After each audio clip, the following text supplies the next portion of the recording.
Welcome back. It's great to see so many people still here. It's only left for me to say thank yous again. Thank you to all of you for being here and participating, because this has been a very participatory, that's very difficult to say, event. So thank you for that. Thank you again to Robert and Council for formulating this conference, to all the speakers, to our conference sponsors, once again, Studiosity, Coursera, AACSB, Hardcastle and Associates, Carrington Crisp, Salesforce, McGraw-Hill, Media Minds, and D2L.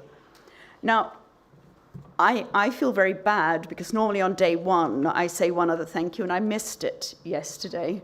And the thank you is to the team at Chartered ABS, who I think have done a fabulous job. It's a bigger team than we've had before, so what I would like is for all of the Chartered ABS team to stand so everyone can see you.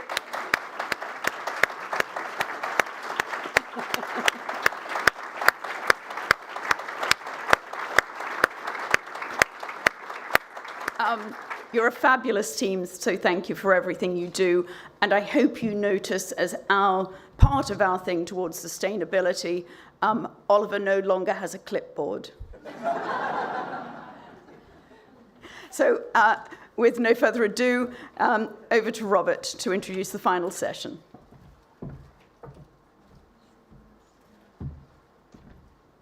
So we hardy souls who've been here for nearly 2 days are here for our final session. It's a real pleasure to introduce our final topic, which is about leading in turbulent times. I don't know what prescience made us think that it might be a bit turbulent by this time in the year, but I suspect it is. Anne's partly stolen some of my thunder about thanking the team, but what I was going to say is I think we're incredibly lucky as a community that we have this forum and this community around us. We share good and bad practice, good and bad days, and good and bad experiences more openly than I think any other discipline I've ever stumbled across. And that's a real resource, but it is created by you. So alongside thanking the Chartered ABS team, which Anne has done, and alongside thanking the AV team, who's done a fantastic job, and incidentally, 10 out of 10 for background music between sessions, really excellent playlist, available on Spotify soon under the CAPS 2022. I would just ask you one thing as a closing remark from me, which is that small acts of kindness in the difficult circumstances that we face go an awful long way. So it's been nice that we've done rounds of applause, but this event only happens because an amazing number of people give their time generously. A small number of those people are paid to do so in the Chartered ABS, and even then they go way above and beyond. But could I ask you each personally to take one action out of today, which is to say thank you, either in person or on LinkedIn or on Twitter, or drop an email or even send a postcard. But just find somebody, maybe one of the speakers, maybe one of the panelists, maybe one of the organisers, and just drop them a note and say thank you for what we've done. We've had a fantastic couple of days, and it doesn't just happen. So that would be my ask to you as our community. I'm delighted to introduce our final panel discussion, and I can see relief washing over our panelists as they've all got into the room. I know that at the other end of this there'll be some anxiety for some folks about getting away, and we understand that, but I hope you've had a fabulous couple of days, and it's my great privilege to introduce Tony Hilton, who sits on council and has sat on council for a very long time whilst I've been there, and has been a tremendous support to Chartered ABS. Tony is based at the Business School at Brighton, but I don't quite know how this prepared her for life with academia, but she was formerly involved with Fisher-Price-Troyes in a professional capacity as a marketing expert, and that kind of childlike understanding of our thought processes seems to have equipped her to spend a lot of time in the company of deans. So I'll leave Tony to introduce our panel, but thanks to everybody for all you've done over the last couple of days, and over to you, Tony. Thank you.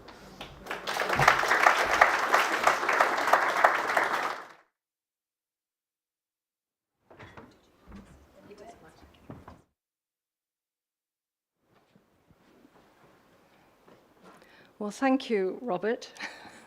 I didn't think that out of all my previous career you might pick on Fisher-Price Toys, but It was a fun time.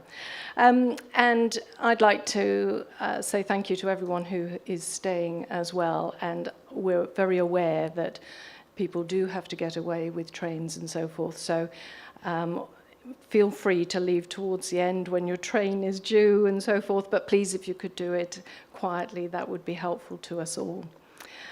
So it does fall to me to introduce the final panel of the conference. I think, as Robert has said, it was prescient, and I've been delighted to see how the conversations have progressed through the 2 days, and I think there will be a lot of links in this panel to the discussions this morning as well. I expect that'll come through in questions, and because we're a bit of a smaller group, I'm hoping that I will take questions from the floor and we might end up with a bit more of a discussion. I think all our panelists would welcome a discussion. So don't feel that you have to post things in the app, but I'm going to do my best to monitor the app as we go. So before I pass over to my panelists, I will just introduce them. So we have on the end Jane Edgerton Idahan, who is the head of sales for the Middle East and Africa for Meta. She has worked in the telecommunications industry in Africa for more than 17 years. Prior to working for Meta, she was the country manager in Nigeria and the regional sales manager for the West African branch of Avanti Communications Group, PLC. And prior to that, Jane worked for Nokia and Ericsson. Jane's career commenced with a degree in electronics engineering, from which she studied at Warwick Business School, followed by executive education at both Harvard Business School and Yale School of Management. She's written a book, Be Fearless, Give Yourself Permission to Be You, in which she drew on her 15 years' experience as a telecommunications executive in Africa to help women build lasting careers, especially in the male-dominated STEM industries. The book hit 7 Amazon bestsellers lists, climbing all the way to _1 in the business ethics and knowledge capital categories. And the book also took top ranking in several career and leadership categories, as well as appearing on 7 new release lists. So very qualified to talk to us about turbulence today. And then we have Laura. Laura is a member of PwC's UK Management Board, where she holds the position of UK Tax Leader, which includes leadership of PwC's UK tax, legal, and people and organisation practices. Laura has over 25 years' experience as a business consultant, specialising in HR and workforce transformation, operating model programmes and culture change. Laura will also shortly take on the role of chair of the EMEA executive team and is currently transitioning into this position. She's been a partner at PwC since 2006. Prior to taking on this role, Laura was PwC's UK Chief People Officer and a member of the executive board for over 5 years, where she was also responsible for the firm's overall transformation programme and led on the external reputation and communications agenda. Laura graduated from King's College, London, with a first-class business management degree, and she remains an executive fellow there. She's also a qualified chartered accountant and is an alumnus of Harvard Business School as well. And we have Babak Yazdani, known to most of us, I think. He's a professor of product development and the executive dean of Nottingham Business School, as well as being the chair of the board of trustees of the Academy of Business in Society, ABIS. Babak is a board member of the European Foundation for Management Development, EFMD, council member, and we heard has been a treasurer of the council for more years than I've been a member of council. for Chartered Association of Business Schools. He is also a former regional chairman of the CBI in East Midlands and member of its influential National Chairman's Committee, and a former member of the Board of Trustees and chair of the Remuneration Committee of the Chartered Management Institute, the CMI. So, I'd like to call on Jane first to talk to us with your introduction, please. I hope you guys don't mind. I put some notes together. I feel overly prepared now, but thank you. Indulge me. So I put some notes together because I wanted to share a story. And really what I wanted to talk about was how we could leverage turbulent times. And I'll start by telling my story. So a couple of years ago, I was building a team to help crack a market and to set the operations from the ground up. 18 months later, we still had not gotten any traction. The company had been under extreme financial stress. They actually filed for Chapter 11 bankruptcy 1 year after I joined. Yes, you're right. You're wondering, how did I miss that in my own due diligence? So we were actually vulnerable. The team was concerned. They asked questions. My clients were skeptical. I didn't have what it took to actually change the financial situation. But however, I could focus my team and I on what it would take to keep us moving and contribute to the best outcome. And with that, I would like to introduce 4 key themes that guided the team and I. For me, that's 4 takeaways or the summary of my speech. So one is accepting the new reality, change, the tension between change and continuity, seeing this as a time of opportunity, then always being prepared. That's one of the things I think. So I would just say that even good managers can miss early signs of distress. So, one second. Okay, there we go. So accepting our new reality. So 1 year in the market, it was clear we had to accept that we were the underdog. Beyond being the newest market entrant, we had to massively reduce cost. So the first step is always to acknowledge that there is a problem. Then the second is that tension between change and continuity. The big question is what has to change and what will you continue as a result of a turbulent crisis? A couple of things for me had to change. We had to manage cost. We had to change the way we managed our clients, the way we prospected. We were clearly the underdog, so we had to be very responsive, engage continuously. We had to be supportive of prospective clients. The question for leadership is always, how do you identify the things that have to change in your operations and the things that you must continue in such times? Let's take a case of COVID. I hope I'm not taking too much time or hurry. So COVID changed the way we work and manage employees. It changed the way we taught and ran our schools. So for the first time since 1875, I'm not bragging, the boarding school that my son just got into accepted to run the admissions without the SAT exams. They believed that the transcripts and interviews were a fair judge of candidates, while they continued to run their school as a boarding and co-ed program. I know that might not be a good example, but that was the best I could come up with. But let's look at my current industry, so the digital media advertising industry. One of the behavioral changes we've noticed post-COVID is the way that consumers shop. Now, pre-COVID, a huge part of shoppers were mostly in-store, so brick and mortar. But during COVID, e-commerce became the norm. It was the fastest growing vertical, delivering almost 70% year-on-year growth for us. But post-COVID, shoppers have now been introduced to the world of omni-channel. So they're using both online and also going to the stores. Some continue to go online while others now do hybrid. So hybrid is when you go to the store most times to try for outfit and fit and maybe feel the fabric, then you then go home to purchase the items. So e-commerce has come to stay. So our goal as leaders is to identify these trends and insights, and during such a crisis, determine how we can adjust our business to respond. And the third one is to see this as a time of opportunity. Now I want to feel like someone in academia. I'm going to be quoting Peter Drucker. A time of turbulence is a dangerous time, but it is the greatest danger is a temptation to deny reality.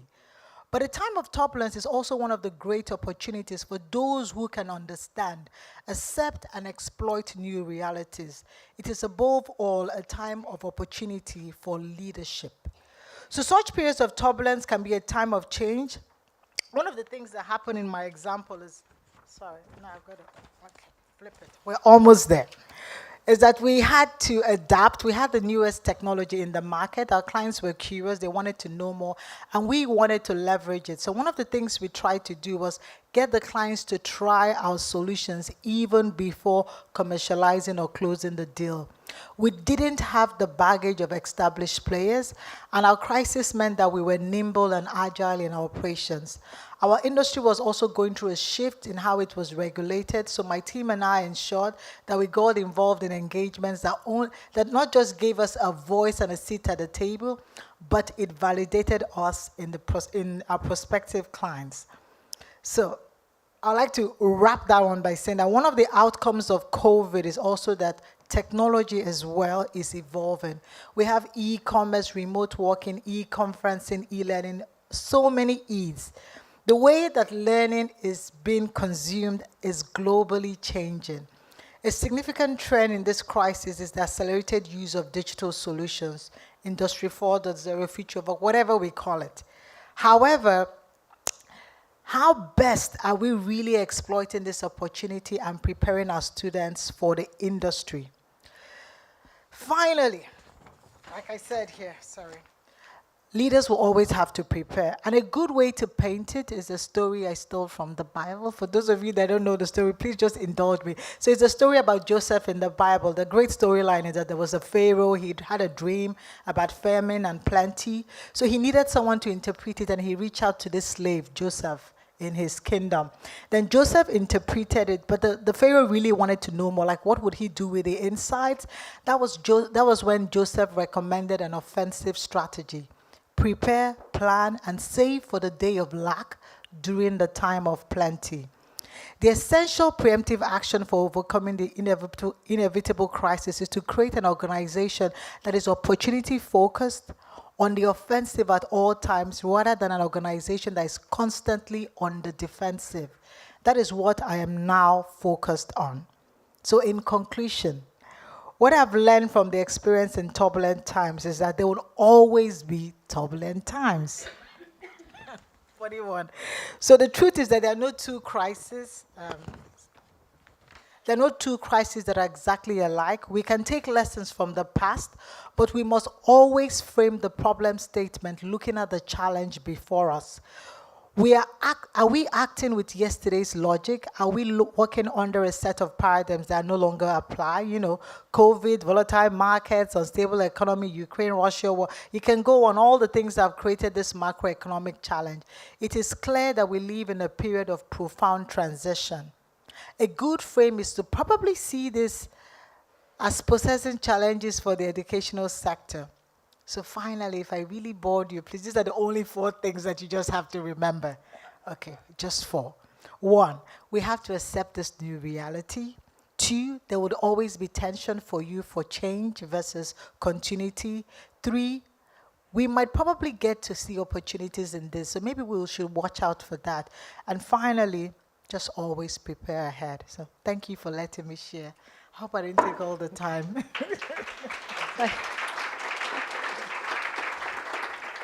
Thank you, Jane. And I think that sets the scene for a good link between what we were talking about this morning and the mention of the word of the year, permacrisis, and we had the introduction of polycrisis. I think we've just been talking about a few of those. And it's also the link to the comment this morning, quoting Drucker, that every problem is an opportunity in disguise. And as Jane has said, every turbulence creates an opportunity for leadership, and there is the opportunity to leverage that opportunity. So, bringing it into the HE context, please, Babak. Thank you very much. Oh, yeah, that's better. Thanks very much, and I want to pick up on that, actually. obviously, we're all living in turbulent times, and if you compare our sector, for example, with politics, we've just been through a little upheaval, I think. If you look at world of business, they're through many, many upheavals, and of course, we're going through that turbulence as we speak. Our world is slightly slower than those, although I think Robert started by comparing theology and our research incomes, and of course, I now know why, because the Bible obviously has lessons for all of us, and that's very true. Just one thing to start with, one thing to remember at all these turbulent times is that at the end of a long dark night is light. And therefore my dad's army school of management says, don't panic, first of all. I was speaking to my colleagues earlier, and one of the things that they talk about is about calm. The first thing you need in a turbulent time is calm, and not to be able to jump around and trying to make knee-jerk reactions. But to do that calm, you need a number of other things in place. Particularly for our sector, you need to have a very strong team. Because none of us work in a vacuum, and that strong team is something that you have to prepare for. You mentioned about preparation much, much earlier. So a strong team for me has a number of characteristics, and I'm going to throw a bunch of C's at you here. So the first characteristic of that is calm. Second characteristic is competence. You need a team that are competent and they know what they are doing. And the third C for me there is confidence. So you want to have confidence in the team, and the team needs to have confidence in their team, and etc. And of course in each other, because you know that they know what they're talking about. Then I think the other part of this, another C to mention, is connection. I think the team that's connected across, up, down, and of course to other industries will be able to draw upon their strengths and the understanding of everybody else around them. And that's a good C to have. And then I think what we want to remember is that you need to be a bit long-termist in this. Our business schools is long-term business. I'm just sometimes amused that people think that they can, in a small period of time, enact a major change. Our world goes very slowly in comparison to other industries. So even if you dreamt of the best set of courses or the best piece of research, it will take a good few years before that comes to fruition. And then the results of that show in the actual marketplace. And you know, for example, our undergraduate cycles, from the time you can dream of something to the time that it actually shows up in results in, for example, ranking tables, there's actually about 6-year cycle.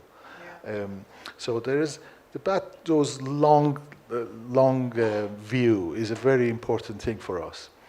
And with that, to me, goes another point about being able to think that what is going to be useful for the long term, and then you can put your short term, perhaps even knee-jerk reaction, align to that. So if we can align our immediate reactions for tactical reactions for turbulent times in line with our long-term strategy, then that will be also very useful for you in the long term. So I think I know it sounds very simple, but it's very difficult to do in a stressed period of time. And I think we've all come through COVID, and we can all say we all had a bit of a moment, but we've all come through it, and we've all managed to address some of those underlying technological changes, demographic changes, and forces that act upon us. Of course, our world doesn't have any turbulence apart from markets, regulations, various government policies that come up and down every day. And unfortunately, yeah, quite a lot of them are short-termist, sometimes contradictory, sometimes completely crazy. And you think, well, how am I going to deal with all of this? But once we keep that long-term view, actually do our short-term actions in line with that. The other thing I want to mention is a question of identity. I think if our business schools or our colleagues in universities actually think a little bit about who we are and what we are about and what's our offer to the market, then your identity gets more clear. And with that goes a little bit of understanding of what you will do and what you won't do. So, for example, our identity is about experiential learning, about personalization. So if I suddenly think, okay, I'm going to go hell for leather for technologically based learning, I need to also understand how am I going to bring that experiential learning into it. So it becomes, the questions and the answers become easier to think of and deliver eventually. And the last thing I want to mention is about another C, it was a clock speed or tempo. And organizational tempo is a very important thing. So once you've decided what you want to do, which those previous principles should guide you, then you need to act rather than contemplate too much. So navel gazing is a good thing, but for a very short period of time. So I'll stop there and hopefully hand over to you. Thank you very much, Babak. So Laura is going to talk to us about the implications for people. Brilliant, thank you, and thank you to Jane and Babak for your insights. And it's always hard going last on a panel because actually it's so much of what you said absolutely resonated. And I think just to pick up on a number of those themes, particularly through the people lens. So I am an HR consultant. I've been the Chief People Officer for PwC for 6 years and had the unenviable task of leading the firm through COVID. So 24,000 people in the UK, 300,000 around the world.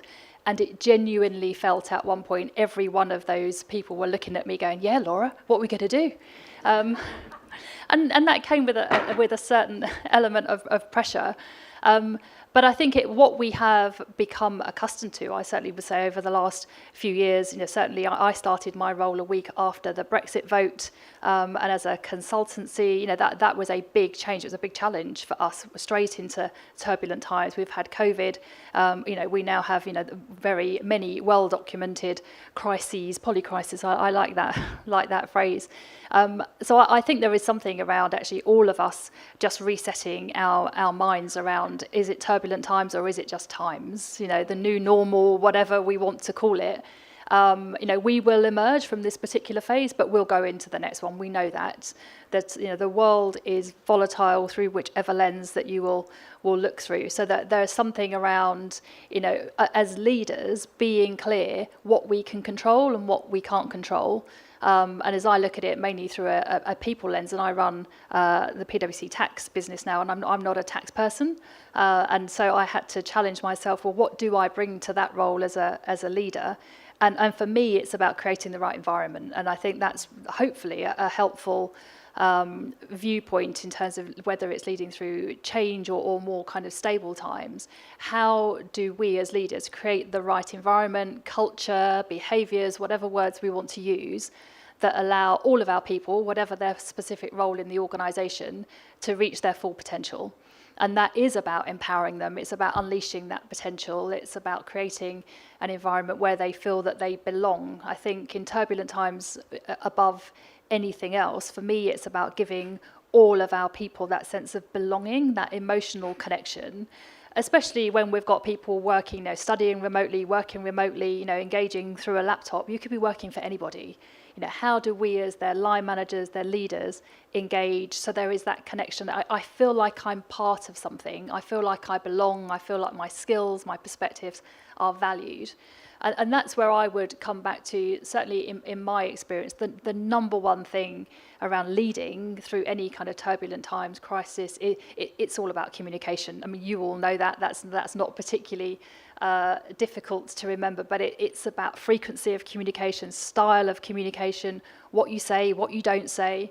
And for me, I don't think it's possible to communicate too much, and I think that's certainly been a lesson for me and also my clients as I kind of work with other organisations in this space.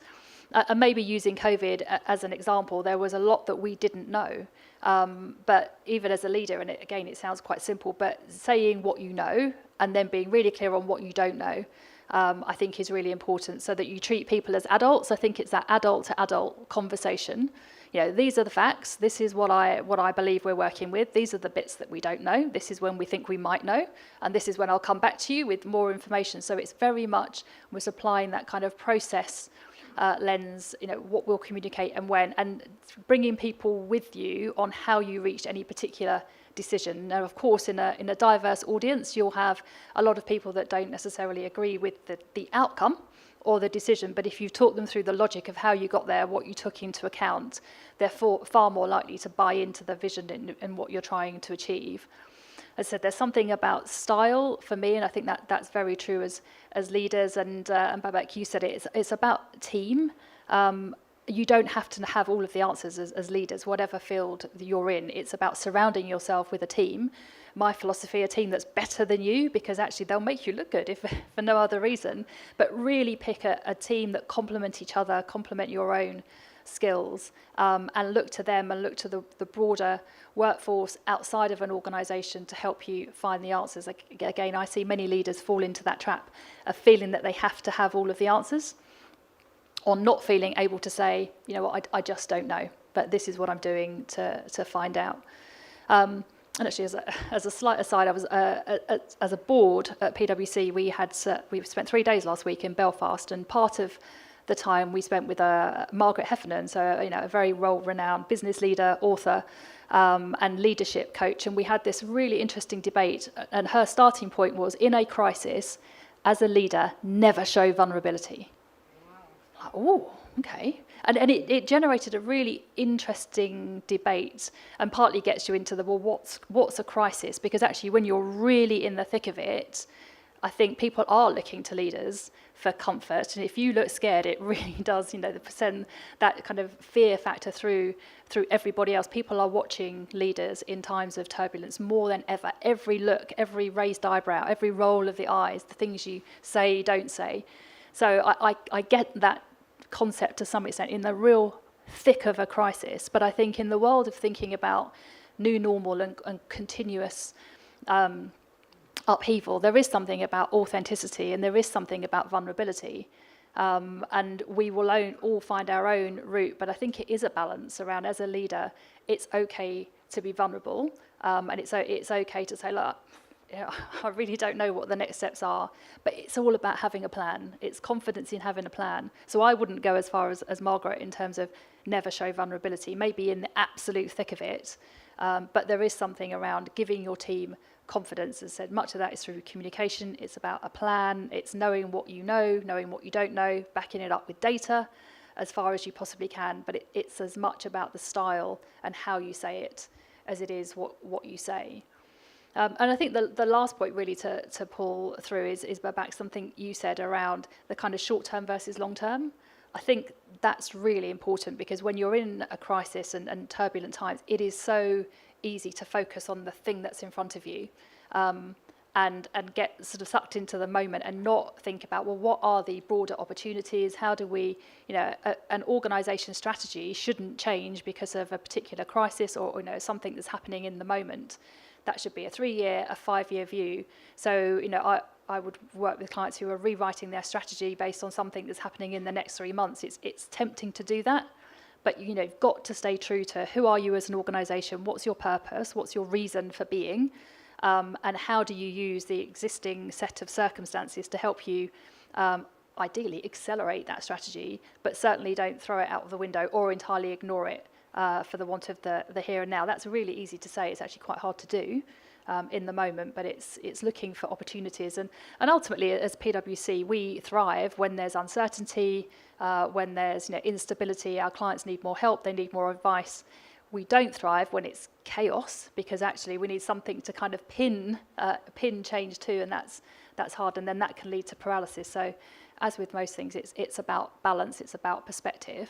But I think my overriding comment would be it's taking your people with you, creating a sense of belonging, making them feel part of the solution rather than doing it to them, and as much as possible providing evidence, data, and the plan and the milestones in the plan. I would say generally, history has shown we can navigate pretty much whatever the world throws at us, but who knows? Well, thank you very much for the introductory comments from everyone.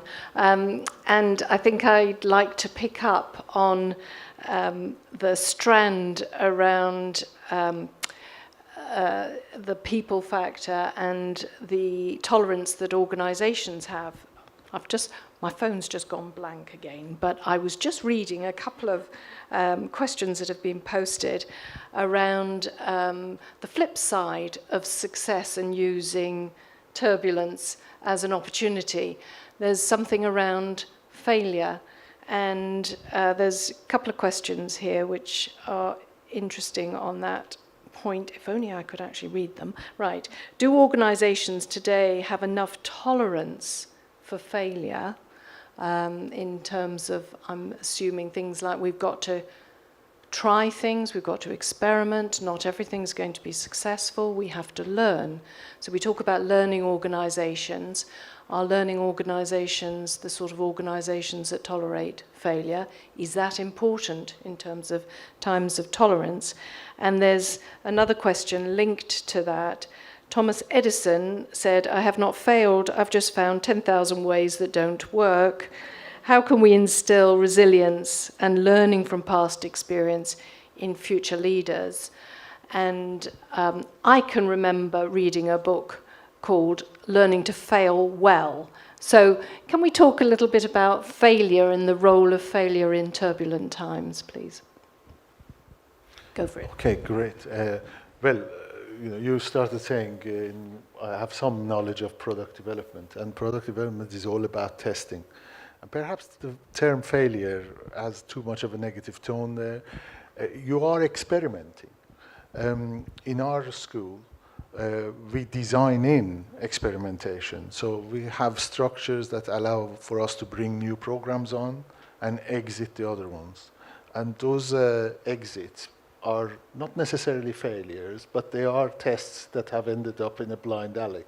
And you've realized that, this has had its course of life, and therefore it needs to be exited. So being prepared to learn from those experiences is a very, very important thing to do, actually, because those, what we might term as failures, are, as you've just said, very important learning points, because for your next iteration, you need to do that. But again, going back to that issue of tempo, you need to do this fast. And you need to be tolerant of lots of ideas that are going to be tested and not necessarily successful. Some of those will be successful, and you build on those. So I think organizations that punish failure as a matter of course end up being very static. And then the failure is a catastrophic failure for the whole organization. So having small failures, if you like, is very good for you, because you're constantly renewing yourself. You're constantly renewing your own programs, your own products, your own research, your own development. And therefore, you actually become stronger and stronger. And the quicker you can go through that cycle, the better it is for you. Yeah, I could add a little to it, because in the tech sector, because it's required that you be very innovative in the sector where I am. So failure, if you want to call it that, or trying different things, is a norm. That's what we expect you to do. But we expect you to do it fast, fail and fail fast. So for smaller teams, it's like defining your exit criteria. We will do this for the next 6 months, and if it doesn't work, we're moving into something new. We don't want you to do it for the next 2 years. So it's more like defining some kind of exit criteria, like you said. But we do expect you to fail. We expect you to keep trying, if you want to call it that way. And I also believe in failing forward, which is like turning it into an opportunity. Because it's in trying those things, we know the ones that haven't worked, and we have a chances to head for options that will likely work as well. Yeah, just to add a couple of comments on that. I think we have an uncomfortable relationship with failure at PwC, I think, and it's something we absolutely have to change, and we're very much focused on it explicitly. There are parts of our business where we cannot fail. We do sometimes, and when we do, it is front page news.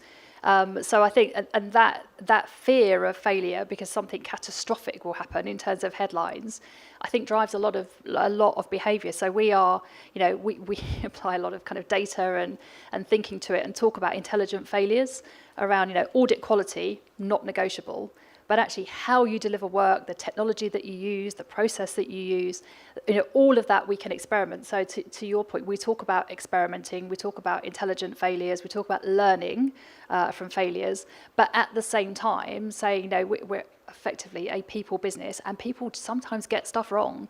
And when you do, the worst thing you can do is to pretend you didn't fail or hide it. And so it's very much through that lens as well. We should be celebrating our failures, and that is a concept, and I will talk about this within PwC. We have our annual PwC Awards, and I remember probably about 3 years ago now suggesting, well, let's have the Failure of the Year Award.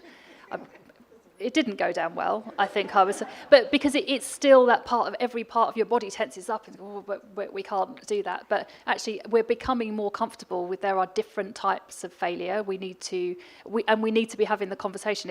For me, it's a core element of the culture of any organisation. What happens when stuff goes wrong? That's where you learn a lot about leaders.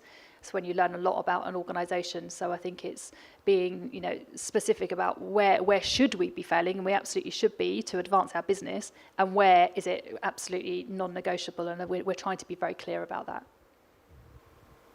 Thank you.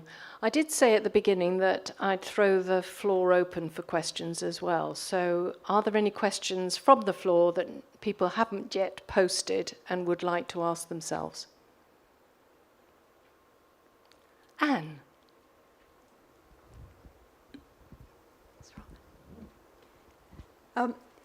I think sort of playing a lot on what Laura was saying earlier, how do each of you cope individually as leaders when you're in the eye of the storm? Because there are times when we're all there. What do you personally do?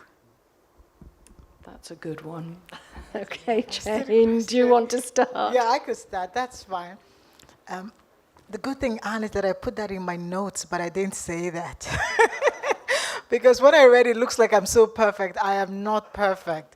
So it's the balance between, I like what you said, Laura, vulnerability and actually leading in a crisis. Yes, you want to be vulnerable by sharing the facts of what you don't know and what you know, but I think there's a balance. It doesn't stop me from actually telling you this is what the vision, this is what we're going to rally around. This is probably the plan we're going to work with. You still want to do that. So that is the part of me you want to show to the team. And the part that the team doesn't get to see is the part of me lying down on the bathroom floor and really crying my out and like, what's happening here? How am I going to fix this?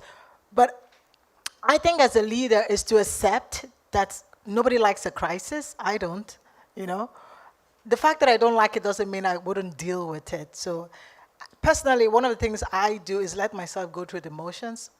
If you're fortunate enough to have been hit first, like if you got the realization first before the team, like we're now in a crisis, you get the chance of going through the emotions before the team and thinking about how do you want to communicate and how you're going to lead in this period. Sometimes you're not fortunate enough.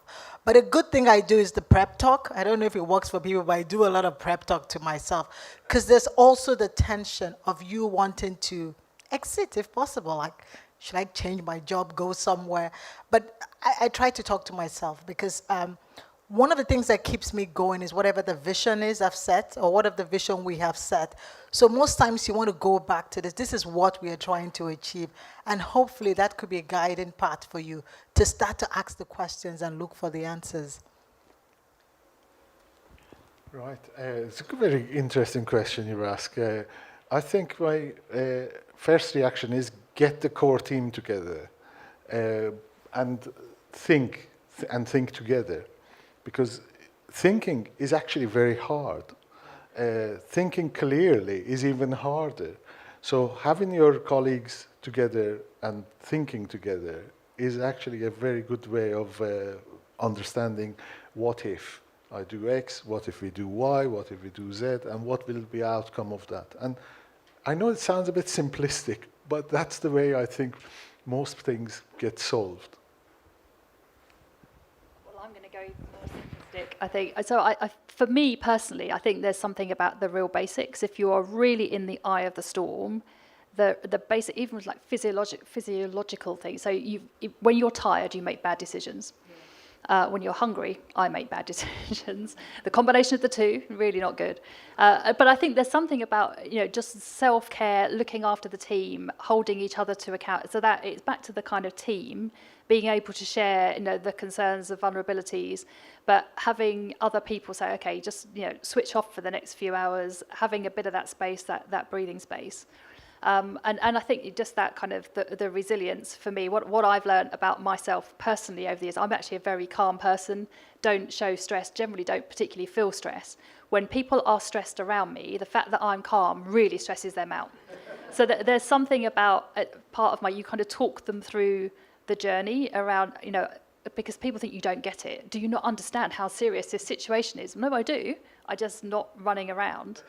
So actually, there are basic things for me around when you're really in the eye of the storm, just telling people that you are, and it's difficult, and it's critical, and you're working on it as quickly as you can, and the significance of the decisions that you'll make. People sometimes, I think, need to hear that, just to know that, okay, you're on it and you're in control, albeit you're not running around with your hair on fire. Thank you. Any other questions in the room? Well, I'll go to one which is targeted at you, actually, Laura. It's about PwC, so I'll ask it. PwC is probably globally hiring 1,000 people a week. I don't know where that comes from, but it sounds like a good number. And finding it difficult to find new talent. What is needed for leadership to navigate through this challenge? Yeah, that's a great question. Yeah, I mean, we've recruited 6,000 people just in the UK in the last year, 2,500 graduates and school leavers, again, just in the UK. And we need to add about 75,000 people to our headcount globally, net.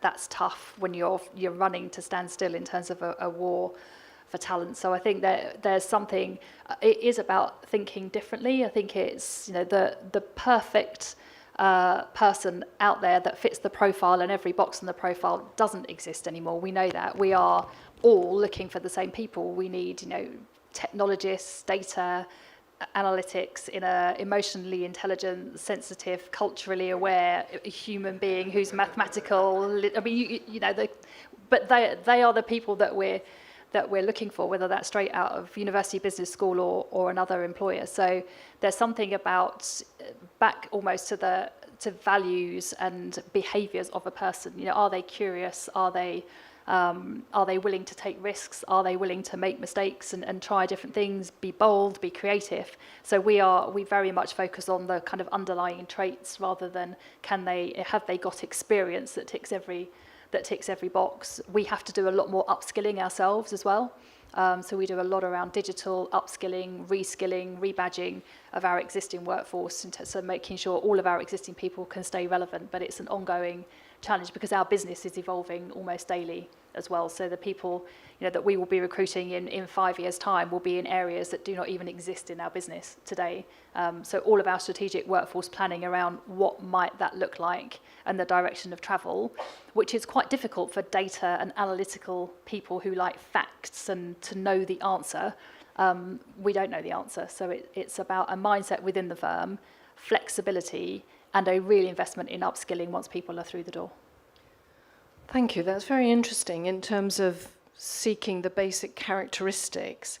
What sort of process do you have to identify that early on? Are you using psychometric tests, or do you have other evaluative processes?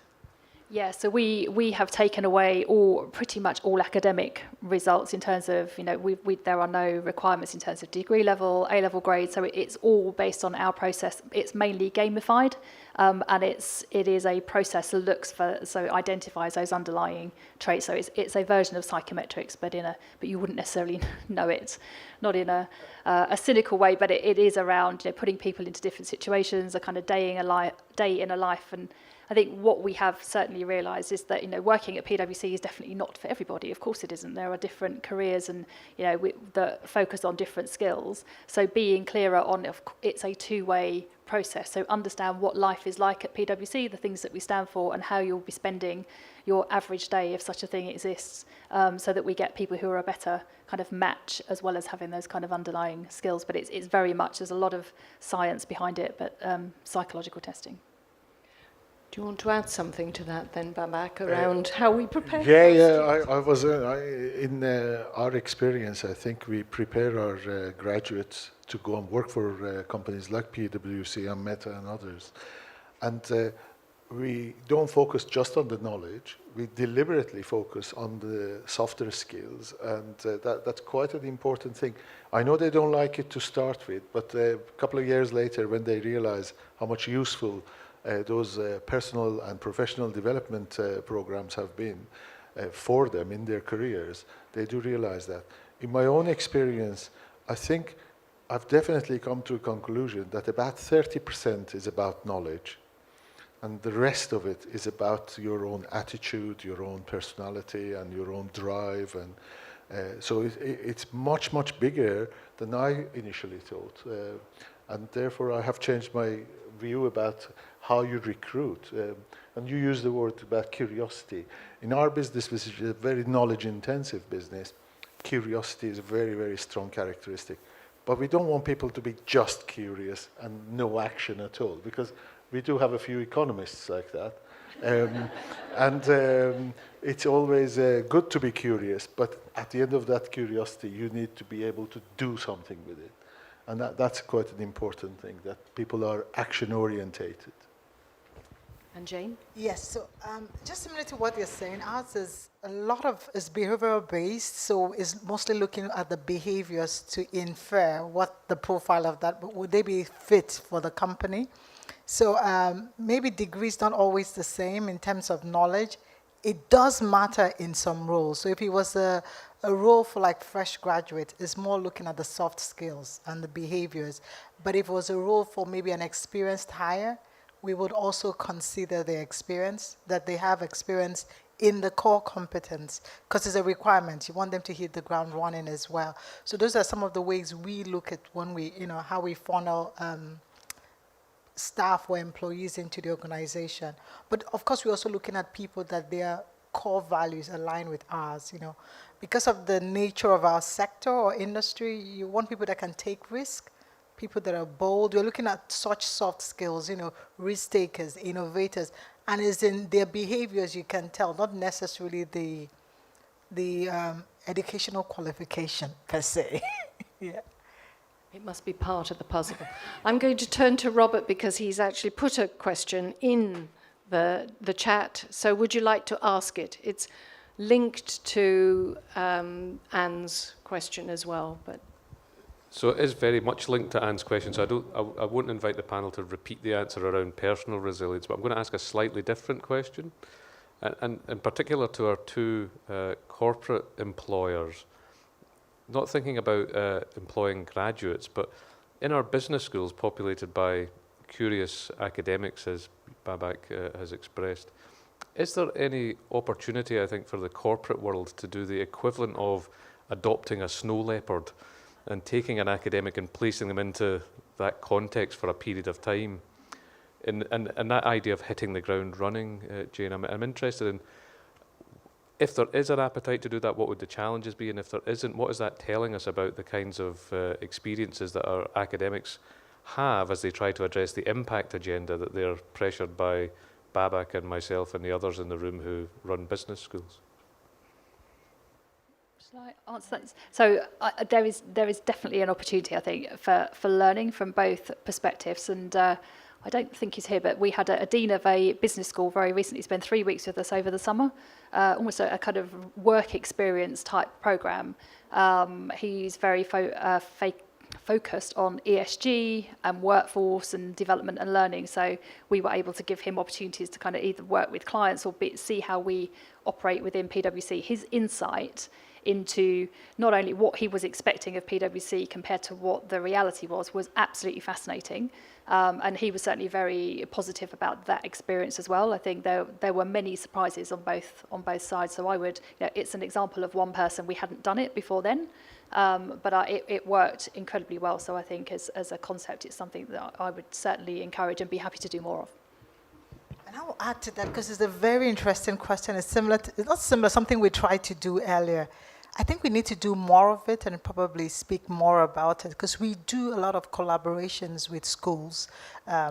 But slightly different is mostly on the tech side, like we do a lot of research collaboration with some schools. On the business side, I think we have to do more. That's what I would say. What we're currently doing, we're trying to solve sometimes business problems, industry problems by getting to work with people in the academia, but I think we haven't done a lot of that. Like we're sampling one now in Africa with one of the business schools in Africa, but I think it's something we could do more about. Yeah. I would emphasize that actually. So we recruit our academic colleagues with a number of different characteristics. If we can do, obviously, their academic background, if they have industrial experience, that's an advantage for us. If they have international experience, that's another advantage. And so those are characteristics we look for as beneficial. I have often thought, we spend quite a lot of energy in sending our students on year-long placements or internships or other types of activity, and we know it's beneficial for their long-term career. And I've often thought it may be a good thing for us to have some sort of fellowship that places our academic colleagues, particularly the ones who've had less opportunity to spend some time in their own industries, to go and stay perhaps with a company like yours for a few months and therefore gain understanding and of course links to what we are training other people or what we are researching issues to do as well. So perhaps there's something for CAPS to think about on this. Thank you. We have a courageous colleague in the room, James Gardner, who has owned up to his question. Would you like to ask it? Yeah, okay, that's good. I can speak loudly. But yeah, it was really a question. So we've been looking at how we invest. Thank you. How we invest in the future, how we change our courses, how we, the lead time between actually developing, having an idea for a course and actually going into putting it into practice. How do you balance investment in the future when in such turbulent times when actually people want to sort of say steady the ship? So how do you balance that sort of being proactive, taking a risk when actually people are saying, I'm overloaded and overwhelmed and I can't really make any changes to my either to curriculum or teaching or businessly practice? I would go back to that initial point that you have to effectively innovate yourself to replace your own products. And therefore, that's the steady state for me. I think that's where we should be, because unless we are constantly renewing our programs, our courses, in order for our graduates from those programs to be suitable for going to working for companies or other organizations, then it will naturally become less and less relevant, because the world around it, we're saying, turbulent or changing, and therefore we need to keep up with that. And the best way to do that, in my view, is to gear the industry into the design and initial thinking of our programs. And we have something called enhancement boards. We bring professional bodies or companies into every course that we develop. So hopefully that is a good way of doing it. I would just add, I think for me it is almost about divide and conquer as well, having a set of people whose job is whilst everyone, especially in turbulent times, has a view on what we should be doing, go faster and the kind of here and now, there is something about being quite clear that we don't need you to do that. There are other people that are focusing on the here and now, and having working groups or whatever you might want to call them that have very clearly got a much longer time horizon so that you can continue to innovate, think about the business for the future. So just as one example, within PwC, we have a number of working groups that think about the strategic questions, and we do that through 3 horizons, 5 to 10, 10 to 15, and 15 to 20. That's a tough one. But really force ourselves, say you don't get involved in anything to do with the next 5 years, it's all about the future. And you only need small groups doing that who can really kind of pull some of those ideas into the here and now. That's quite a new thing for us to be doing, but it seems to be making a difference. Okay, I could just add a bit to it. So in the tech world, it's almost like as a norm. So we do, like in the company I work for, we do what we call hackathons. So even though we do have research teams, that's their job, looking for the next big opportunity. We make it a cultural thing. Once a quarter, once a month, small teams are doing their hackathons, either solving basic problems, industry problems. We just encourage people to get into this habit of, we want to brainstorm and see if we have ideas, and the ideas are collated and passed on. And it's a good thing. Just I wanted to mention that in the private sector is also tricky, because even though you want to invest in the future, in these new ideas and be very innovative, you need to also balance that with your shareholders, because they're also looking for returns. So sometimes there's a tension, you could tell with what is happening now, where the market is insisting, you can't invest all that into this. You have to give us some back, Why don't you peg the amount of investments you... So you have to find a balance, especially as leaders. How much resources can we put into this, and how much can we do business as usual so we can return to our investors. So that's what I just wanted to add, yeah. Thank you. One of the questions that I had when you were talking initially, Jane, you talked about the need to identify things that need to change. And I wondered what processes you had for that, and whether that links into this question and your responses around having teams that are doing market sensing 5 years, 10 years, 20 years out. And if you could tell us a little bit more about any robust processes for identifying future, what needs to change now, I think you were talking about. I would say a good anchor point is similar to what Barbara said in terms of your strategic fit. Like, what's the real strategy? What's your strategic objective? That's a good place to rally around. Anything that is not adding value to that, or is probably going to be causing some kind of regression, should be considered as a potential. This might be something we could change. If we're all headed in this direction, we've agreed this is the direction we're headed, and you have noticed behaviors, insights that show that some of our processes, or the way our business is structured, or the culture we have in the organization is not, and that will require some kind of audit or study, whatever you want to call it, brainstorming. If you identify that these things are not contributing to this strategic fit, then it's worth considering as something you could change. And it could be small things or things you've noticed. Like I mentioned, in the case of e-commerce, we realizing that, okay, our consumers have changed. And the way we want to do business, if we don't adapt to the fact that the consumers have changed, we will lose the consumers. We need them on our platform. If the way they're shopping has changed, the way we communicate to them should also change. We should go probably look for them in the stores as well, not just online, because they've gone hybrid, omni-channel. And those are some of the things you could consider. You use those insights and decide if the process doesn't fit, the structure doesn't fit, the culture doesn't fit, then those are things you should put on the table for things that might have to move. Thank you. And in terms of higher education, of course, with COVID, we've sort of driven a change in our customers, our students, and we're now reevaluating that, aren't we, Babak? Do you want to talk about that?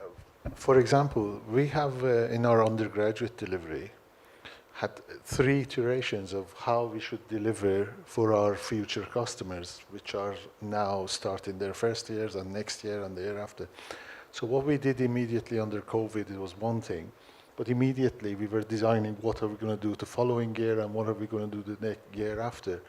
And we are on our 3rd iteration or evolution of what the shape of our delivery is. And in all honesty, we know that some of that is wrong because we are not absolute experts at that. And our consumers have changed the way they consume. So it's a process of experimentation until we get to a steady state that we know that is giving a high quality program. They have a very high level of learning through this process. And hopefully we will be able to deliver it at scale that we are. So I'll go back to that. We need to replace our own products, our own forms, our own shapes, before others do it for us. Because there are others who are in the game and they try and do it. Although, going back to our initial point, we have a slower tempo than a lot of other industries. So we are much slower than the tech world. We're probably much slower than the profit-driven world. And therefore, we have a little bit of time to think, experiment, and iterate. And I think the point has been made in some of the other sessions that we've been in and some of the other plenaries around actually our staff base need some of that time to upskill as well, which is part of our response to the turbulence that has been thrust upon us and we have in part created for ourselves in our response to COVID as well. There's just a moment for any final reflections if anybody would like to sum up. Go for it, Babak. I'm going to say thanks for Laura because she mentioned the other C I forgot, which was to communicate. And no, that communication is extremely important. And obviously you can overdo that and bombard people with too much information.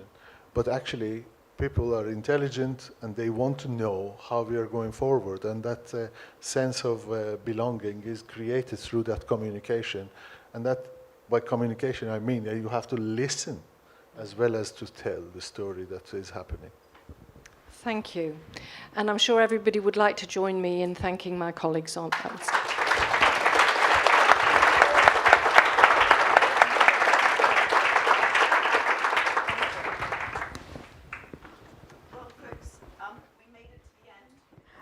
Thank you very much for being here.